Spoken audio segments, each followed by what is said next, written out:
आज आहे रक्षाबंधन आणि दरवेळेस रक्षाबंधनासाठी मिठाई बाहेरून का आणायची? बघताय ना, मी 2-2 ताटं भरून मस्त जिलेबी बनवली आहे. सुरुवातीला साखरेचा पाक तयार करण्यासाठी 1 कप साखर, त्यामध्ये अर्धा कप पाणी घालून मिक्स करून घ्यायचं. त्याच्यामध्ये वेलची पावडर आणि केसर घालून मिक्स करायचं. साखर विरघळेपर्यंत हा पाक छान शिजू द्यायचा.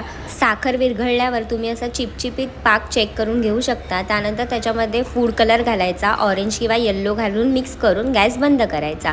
त्यानंतर आता जलेबीसाठी बॅटर तयार करण्यासाठी 1 कप मैदा घातला, त्याच्यामध्ये 1 चमचाभर तूप आणि इनो घालायचं 1 अख्खं पॅकेट आणि हाताने असं व्यवस्थित मिक्स करून घ्यायचं.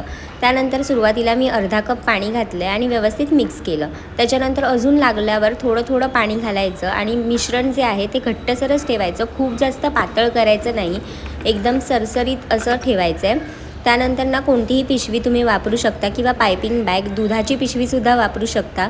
मी साधीच पिशवी इथे वापरली आहे. त्याच्यामध्ये 2 पळा मी हे मिश्रण घातलं आहे आणि सेफ्टीसाठी ना मी वरतून हे असं रबर बँडने बांधून घेतलं. कैचीच्या मदतीने ना छोटंसं टोक कापून घ्यायचं, तेल बऱ्यापैकी गरम करून घ्यायचं आणि मग हे असं गोल गोल करत जलेब्या पाडून घ्यायच्या.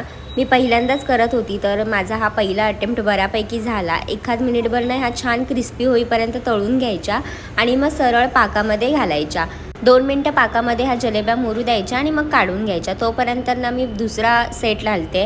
हे माझा दुसरा सेट थोडासा परफेक्ट झाला. जसं जसं शेवट येत गेला तोपर्यंत माझ्या ह्या जलेब्या एकदम परफेक्ट गोल येऊ लागल्या.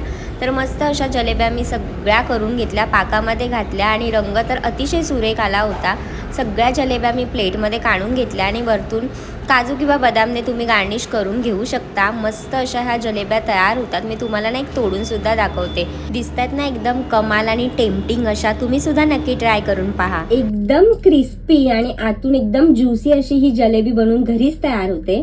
तुम्ही सुद्धा सणावाराला ह्या नक्की ट्राय करा आणि फॉलो फॉर मोर रेसिपीज.